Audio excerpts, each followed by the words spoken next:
Hello അസ്സാം വലൈക്കും. അങ്ങനെ മൈസൂർ എത്തിട്ടോ. എന്ത് ഭംഗി ഈ ചർച്ചല്ലേ, നല്ല ഭംഗിയുണ്ട്. അതേപോലെ തന്നെ കുറച്ച് അങ്ങോട്ട് ഓടിയപ്പോഴും കണ്ടോ ഒരു പള്ളി കാണുന്നു. ഈ പള്ളി നല്ല ഭംഗിയുണ്ട് കേട്ടോ. അങ്ങനെ ചുരുക്കം പറഞ്ഞാൽ ഭയങ്കര തിരക്കുണ്ടെന്ന്. ഇതൊക്കെ എന്ത് ഭംഗിയാണ് ഓരോ ഇതുകൾ ഇങ്ങനെ കാണുമ്പോഴല്ലേ. അങ്ങനെ മൈസൂർ പാലസ് എത്തിയിട്ടോ. ചെറുതായിട്ട് മഴ ചാറുന്നുണ്ട്. എടോ എന്തോ ഒരു തിരക്കാണ്. പ്രത്യേകിച്ച് ഇങ്ങനെ പാലസ്, മ്യൂസിയം അങ്ങനെ ആ ഭാഗങ്ങളിൽ തിരക്ക് കൂടുന്നതാണ് അല്ലേ. വണ്ടി പാർക്കിങ്ങിന് സ്ഥലമില്ലടോ. അങ്ങനെതായി ഇങ്ങനെയൊക്കെ ഒരു ഗ്യാപ്പ് കിട്ടിയപ്പോൾ നമ്മളവിടെ വണ്ടി ഒതുക്കി നിർത്തണം കേട്ടോ. ഭയങ്കര ബുദ്ധിമുട്ടി.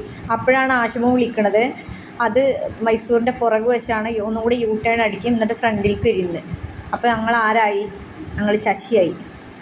ഞങ്ങൾ ശശിയായിട്ട് അങ്ങനെ വീണ്ടും യൂ ടേൺ അടിക്കുന്ന കാഴ്ചയാണ് ഇപ്പം നിങ്ങൾ കണ്ടുകൊണ്ടിരിക്കുന്നത്.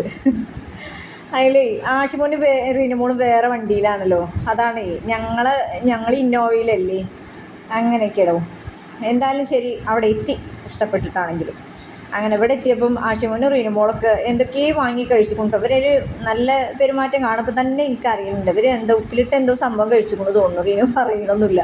എന്തായാലും ശരി, അകത്തേക്ക് തിരക്കുണ്ട്. എൻ്റെ ഉഷയെ എൻ്റെ കയ്യുമെന്ന് ഇടൂല കേട്ടോ. അത് അങ്ങനെ ഒരു പ്രത്യേകത ഉണ്ട് എൻ്റെ ഉഷിന്.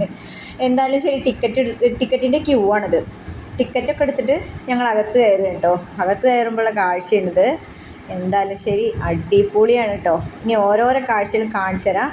പിന്നെ അതിൻ്റെ പാലസിൻ്റെ അകത്ത് കയറണമെങ്കിൽ ചെരുപ്പ് ഊരിയിട്ട് ഇതുപോലെ ഒരു സെഞ്ചിയിൽ ഇടണം. അപ്പോൾ ഒരു ടോക്കണൊക്കെ തരും കേട്ടോ. ടോക്കൺ നമ്മൾ കളയാൻ പറ്റില്ല, അപ്പോൾ നമ്മൾ ചെരുപ്പ് പോവും. ഇവിടെ കയറുമ്പോഴുള്ള കാഴ്ചയാണിത്. പണ്ടത്തെ പീരങ്കിയാണ് തോന്നണേ. അങ്ങനെ അത് പാലസിൻ്റെ ഉള്ളാണ് കേട്ടോ. ഇനി വിശദമായിട്ട് ഞാൻ അടുത്ത വീഡിയോയിൽ കാണിക്കാം കേട്ടോ. അപ്പോൾ okay, tata bye bye, see U.